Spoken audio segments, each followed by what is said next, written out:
Looking for a Valentine's gift she'll truly love? 1-800-Flowers.com knows what she wants. For 50 years, 1-800-Flowers has helped guys like you get it right, delivering millions of fresh Valentine's roses nationwide. 1-800-Flowers offers premium fresh-cut flowers backed by their 7-day freshness guarantee, plus same-day delivery when you need them on time. Valentine's is coming up and bouquets are selling fast, so don't wait on this. Order today at 1-800-Flowers.com/podcast. That's 1-800-Flowers.com/podcast. Hello, everyone, and welcome back to The Way podcast, where we learn in English poco a poco or podcast by podcast.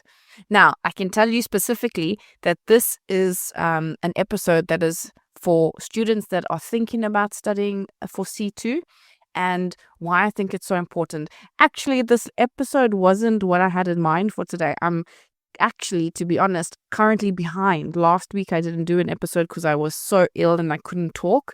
I was stuffy. Which is meaning my nose was blocked, and I had a bit of a head cold, so I didn't do last week's episode. I was meant to catch up an episode and do a new episode for this coming Thursday, which is today if you're listening now. And I'm just so inspired after my C2 class that I'm going to try and convince you to join a C2 class wherever you are. Okay, right, let's get into it. Bienvenido al podcast de The Way. Si quieres aprender inglés y hablar con confianza, estás en el sitio correcto. Hemos ayudado a miles de personas como tú a mejorar su inglés y alcanzar sus objetivos. Visita nuestra web theway.es para conocer más sobre nuestros cursos online desde A2 hasta C1 y descubre cómo podemos ayudarte a avanzar en tu aprendizaje. Además, si necesitas una certificación oficial, también ofrecemos la opción de realizar el examen Language Pair cómodamente desde casa. So obviously I haven't prepared for this. My class literally finished exactly 7 minutes ago. And while I was teaching my C2 class,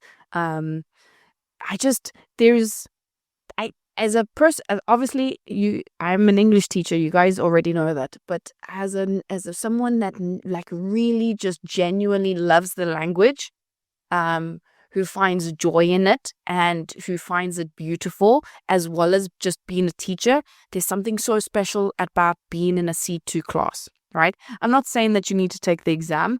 To be honest, I don't think anybody really needs to take the exam, but it's not about the exam, right? To get from wherever, from the basics of English, your A1, A2, B1, B2, those bring you up from like survival mode all the way up into like a natural space of control, which I would say gives you to about a C1 level. Now, if you've been in a C1 level, what I'm finding is that when you are at a C1 level, you're at the beginning stages of a C1 level. So you're obviously stronger than a B2 student, but you still are like, you don't have that much control. You're still learning how to figure it out, even though you understand the grammar, you understand the vocabulary, but it's about producing it, right? How you can sort of display and show off your abilities in your speaking and your writing. Now, as you get further up the scale towards C2, that becomes more comfortable, and that's when a lot of students like walk away from English in general. However, I've been teaching C2 on and off for a couple of years now because it's not a popular class. Majority of people stop at C1, which I understand. Like, people have lives and people need to, go off and do their things. And majority of people just do it for job opportunities and for studying. I totally get it. But if you are thinking about taking a C2 class, please, I urge you to, throw yourself into the deep end and just do it. There is such a beautiful space to play.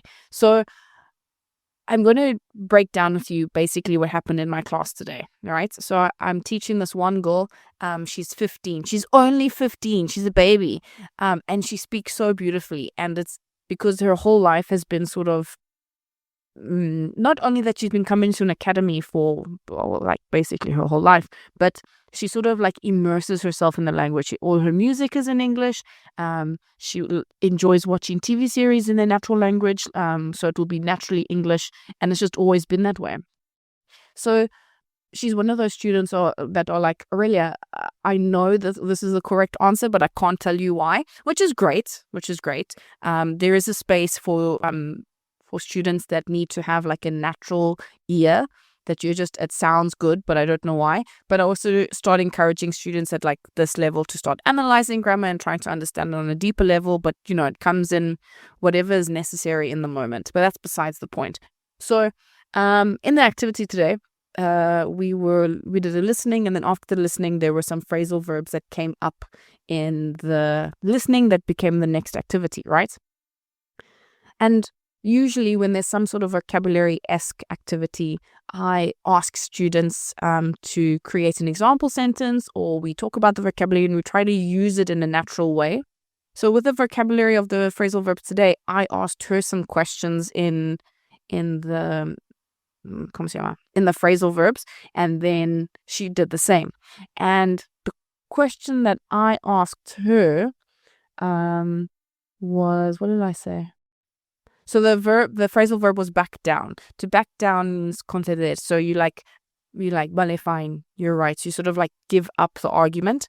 And my question to her was, do you tend to back down in arguments, or do you tend to stand your ground? And that was the question, and we went into it and whatever. And then I was like, cool. Now you create 3 questions for me. And what I love about doing this, and don't get me wrong, I start this in B2 and we start working it up, in C1, a little bit more in C1, and a little bit more into C2. But at a C2 level, there's a natural creativity. And oh my God, it is one of the most beautiful things. And I get so excited. I don't know if you can hear it in my voice. I get genuinely love it when students can produce a native level, like sort of creative question. Her question, I saw the phrasal verb. Let me tell you, I was looking at all these phrasal verbs and it didn't even occur to me to think of this question. Her question to me was, do you like to stand out? Now, to stand out means to be different from other people, right? And I was like, wow. Let's get into this question. Now, what's great is because I have a bit of a coaching background, there is a tendency in my classes to like go deeper. But this is great because when it comes to these sort of topics, consumerism, a little bit of politics, a little bit of whatever, you need to have a deeper level of understanding, because when it comes to C1 and C2, you have to have critical understanding and you need to be able to show critical thinking skills. That's the difference between your B1, B2 and your C1, C2. It's not just, I can order a cup of coffee. I can actually, debate about a topic in English, and any topic really, especially since, English is quite opinionated. So that question for me was really great. The second question that she came up with was put up with, and put up with is the phrasal verb to tolerate. And she said, do you put up with people that you don't like? And I was like, oh my God, Claudia, this is a fantastic question. So it's just really nice that you can have a genuine conversation. I don't slow down. I don't change my words. I don't grade my English. So what happens with teachers is that depending on the level of the student and depending on the listening skills of the student, a teacher's job and responsibility is to grade their language. So if you listen to some of my other podcasts, I try to speak slower. I try to explain things and emphasize things in different ways. And then to also put in some Spanish, si pienso que es necesario, ¿sabes? But in a C2 class, I'm nativing. I'm going full on native, trying to not catch out my student, but trying to challenge my students in the best way possible. And this is, guys, this is just from a speaking perspective. Now, hold on a second while I fetch my book. So we're currently, there's not a lot of C2, there aren't a lot of C2 books available, like realistically. So we're going through the Cambridge Objective, which is a fantastic book. I actually really enjoy it. We work through it slowly because what's great is there's no rush, right, for C2. So we can go into depth for all the different topics. And for me, that's the best. I enjoy, when it comes to like B1, your B2, your C1, there is a natural tendency to sort of, majority of these students want exams. I need to sort of push my students to work and learn and absorb as fast as possible.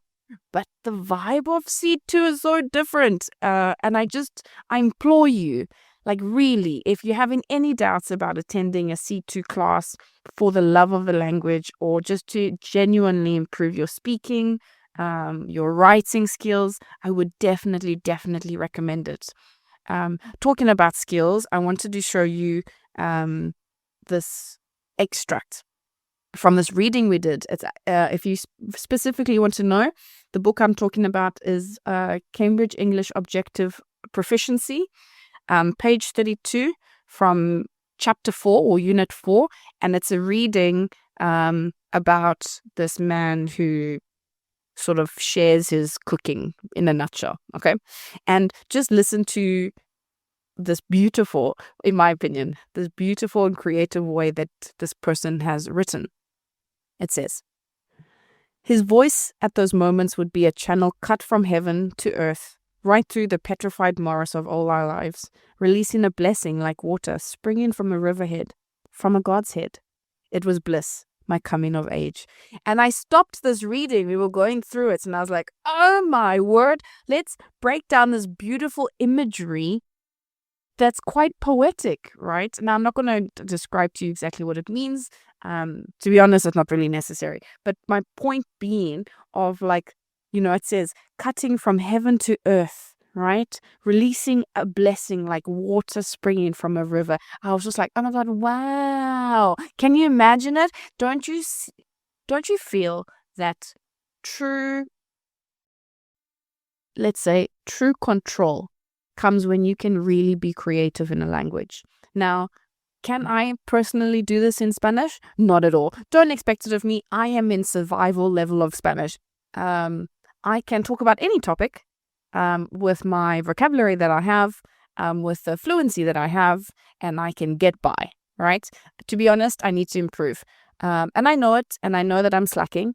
But when you live in a country where English is such in high demand, like my husband is South African, so we speak in English at home. My job is to teach English all day, and all my Spanish friends, although I try to speak in Spanish with them, majority of the time they're like, no, Aurelia, please, can we practice speaking in English? And I'm like, pues vale, fine. Like, they're like, well, but, so it's difficult for me to do it. That's an excuse. I will improve, poco a poco, just like the podcast. My point being, though, right, is that learning a language, like, it shouldn't come from a space of obligation, which it often does. It often does. But you guys are not going to get the enjoyment, like the true, genuine enjoyment out of it until you get to the space of you pass the point of control, you've got the basics down, and now you need space to play, right? And for me, it's one of the most beautiful things to focus on. And yeah, I have some adults, no teenagers. All my teenagers come to class because their parents tell them to. But and the majority is the same for my adults. A lot of my adults are like, I need this for my job. I needed to get an interview. I needed to work overseas, whatever. Very few students say to me, Aurelia, I'm only here because I feel like improving my English. Porque sí. So, what does this mean coming to the end of this rant? Wherever you are on your English journey, whether you're just listening to podcasts like this, or you're watching TV in English, listening to music in English, or you're like, Aurelia, I have no interest. Do yourself a favor. Take a step, dip your toe in the waters of C2, and you might just find it might just be one of those really rewarding activities. Anyway, that's enough from me. I should get back to my actual podcasts. And yeah, if you have any questions about C2 in general, let me know. I really enjoyed it. It's one of my favorites. And yeah, just sending you all of my professional and English love. Anyway, bye guys. Si disfrutaste de este episodio y quieres llevar tu inglés al siguiente nivel, te invitamos a descubrir nuestros cursos online en theway.es, diseñados para mejorar tu fluidez y confianza en situaciones reales. Hemos ayudado a miles de personas como tú a transformar su aprendizaje. Visita ahora theway.es y realiza nuestro test de nivel interactivo de manera gratuita. Además, si necesitas una certificación oficial, también ofrecemos la opción de realizar el examen de Mid-Third cómodamente desde casa.